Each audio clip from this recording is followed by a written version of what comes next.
मेरे प्यारे बच्चे, सबसे पहले आपको गुड मॉर्निंग। आज मैं आपको बायोलॉजी का महत्वपूर्ण टॉपिक लेकर आया हूँ। ठीक है, बायोलॉजी मतलब होता है जीव विज्ञान। मात्र 14 टॉपिक पढ़ लो बस। ठीक है, मात्र 14 टॉपिक पढ़ लो बस। 14 टॉपिक अगर यदि आप पढ़ लेते हैं तो आप अच्छा नंबर से पास हो जाते हैं। ठीक है, लेकिन सबसे बड़ी समस्या ये है दोस्तों, मेरे प्यारे स्टूडेंट बच्चे, ठीक ना, बायोलॉजी में कहाँ से पढ़ें समझ ही नहीं आता है। कौन सा टॉपिक याद करें, कौन सा टॉपिक ना याद करें, मुझे कुछ समझ ही नहीं आता। सबसे बड़ी समस्या तो इस बात का होता है कि परीक्षा का घड़ी एकदम करीब में आ चुका है। यानी कि आज से मान लीजिए कि कम लमसम मान लीजिए कि 14 दिन रह गया है।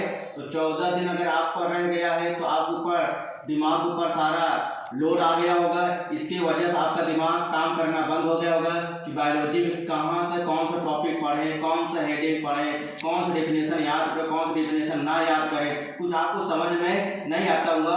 तो आज मैं आपके लिए महत्वपूर्ण टॉपिक लेकर आया हूँ। तो इतना मेरे प्यारे बच्चे, जितना टॉपिक मैं आपको देने जा रहा हूँ इतना आप पढ़ लेंगे तो माशाल्लाह आप अच्छे नंबर से पास हो जाएंगे। ठीक ना, जो भी काम करना होगा आप थोड़ा धैर्य पूर्वक अपने आप को धैर्य रखना होगा, सब्र करना होगा, क्योंकि सब्र का फल मीठा होता है। जितना आपको पढ़ाया जाए इसको आप याद कर लीजिएगा।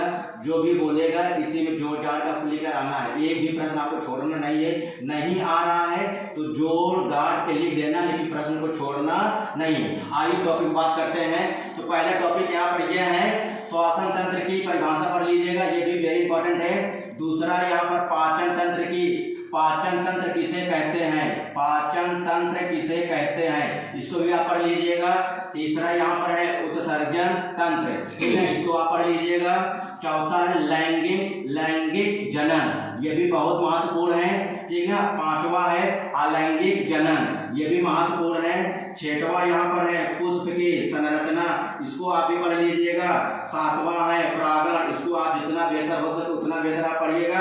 आठवां है नर और मादा में जनन तंत्र, नर और मादा में जनन तंत्र। यानी जितना टॉपिक आपको दिया जा रहा है इसको आप यदि अच्छे से तैयार कर लेते हैं तो परीक्षा में आपको कोई समस्या बिल्कुल नहीं होगी। ठीक है, टॉपिक आपको बताने वाला हूँ मेंडल के आनुवंशिकता का नियम, इसको भी आप बेहतर से बेहतर पढ़ लीजिएगा।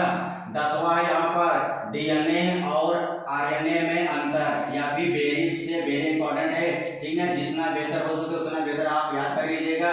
11 नंबर है यहाँ पर तंत्रिका तंत्र, ठीक है, इसको आप पढ़ लीजिएगा।